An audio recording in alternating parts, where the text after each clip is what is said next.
President Biden's plan to deal with the Medicare funding crisis is a tax the rich move.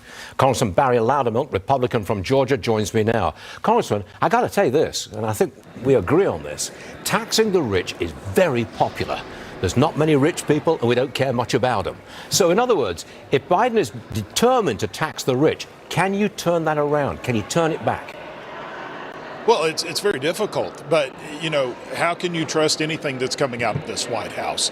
He accuses the Republicans of wanting to cut Medicare and Social Security, which was untrue. He had came out last year saying he was not ever going to tax anyone over $400,000, and that didn't turn out to be true. And then he hires 87,000 new IRS agents. That wasn't to go after the rich. He's going after middle income. Look, he just is now coming out with his budget, which is extremely late, and all we see is more spending.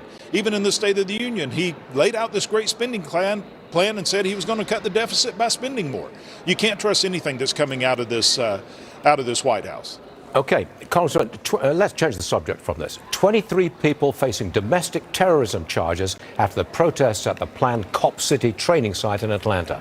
I want you to listen to Georgia's Attorney General, Chris Carr, earlier on this program. Roll tape, please. If you have committed a crime, you will be prosecuted for it.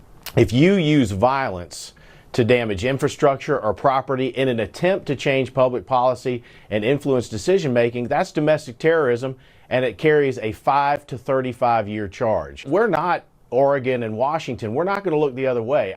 Well, the Attorney General says he's going to prosecute everybody. Here's my question. There is a fund to bail out these people accused of domestic terrorism.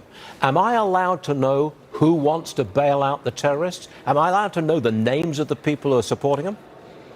Yeah, that's a great question, and we should know that. Yeah. I mean, that's something about transparency that we should know in this country. Look, Atlanta is one of the Democrat-run cities that has seen a rampant increase in crime, and it's strange to me that here there are these people that are protesting against training police officers to combat crime by using crime to do it.